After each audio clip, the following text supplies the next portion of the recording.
আসসালামু আলাইকুম।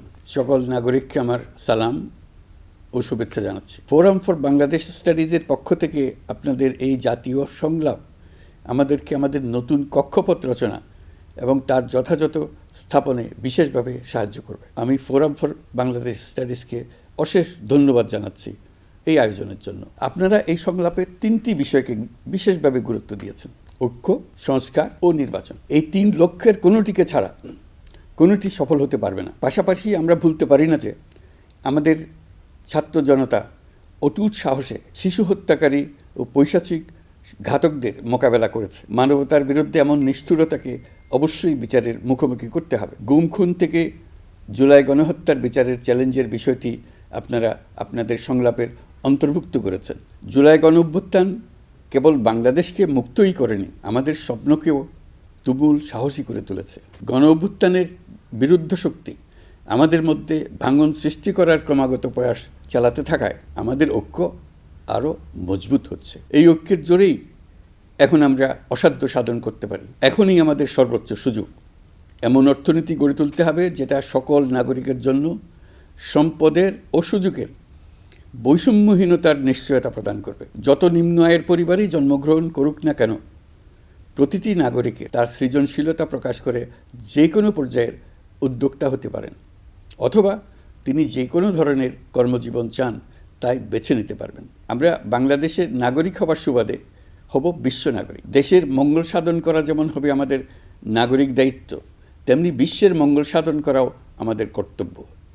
এই দায়িত্ব আমরা সমানভাবে পালন করব। স্বাধীনতার পর অর্ধ শতাব্দী অতিক্রম করে আমরা এক ঐতিহাসিক আত্মত্যাগের বিনিময়ে এক অপূর্ব সুযোগের মুহূর্ত সৃষ্টি করেছে। এই সুযোগ যদি আমরা গ্রহণ করতে অনিচ্ছুক হই কিংবা অপারগ হই, তাহলে বাংলাদেশের ভবিষ্যতের কোনো প্রজন্ম আমাদের ক্ষমা করবে না। সংস্কারের যে মহান দায়িত্ব ঐতিহাসিক কারণে আমাদের কাছে এসে গেছে, এই দায়িত্ব আমাদের প্রত্যেককে, প্রতি নাগরিককে, রাজনৈতিক দলকে, প্রতিটি সামাজিক, অর্থনৈতিক, ব্যবসায়িক এবং ধর্মীয় জনগোষ্ঠীর প্রত্যেককে দৃঢ়তার সঙ্গে সংস্কারের মহাযজ্ঞে আনন্দের সঙ্গে ঝাঁপিয়ে পড়তে হবে। আজকে আপনাদের সংলাপে ঘোষণা দিন কে কিভাবে এই মহাগৌরবের দায়িত্ব পালন করবেন।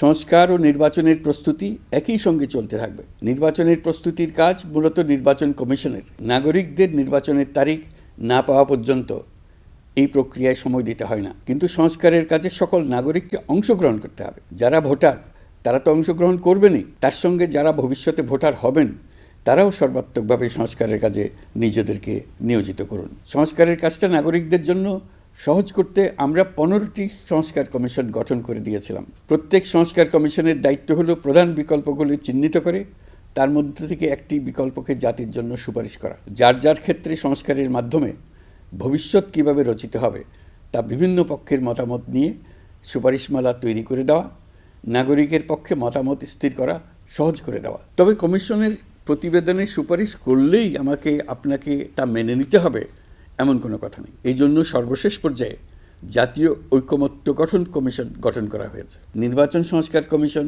কী সুপারিশ করবেন তা আমার জানা নেই, কিন্তু দেশের বেশিরভাগ মানুষ যদি কমিশনের সুপারিশ করা পছন্দ করে, ঐকমত্যে পৌঁছার জন্য আমি তা মেনে নেব। আমরা এখন এমন পর্যায়ে পৌঁছেছি যে যাই মতামত হোক না কেন, আমরা দ্রুত একটা ঐকমত্য প্রতিষ্ঠিত করে সংস্কারের কাজগুলো করে ফেলতে চাই। নির্বাচনের পথে যেন এগিয়ে যেতে পারি সেই ব্যবস্থা করতে চাই। সংলাপের এই প্রক্রিয়া অব্যাহত রাখার জন্য আপনাদেরকে আহ্বান জানাচ্ছি।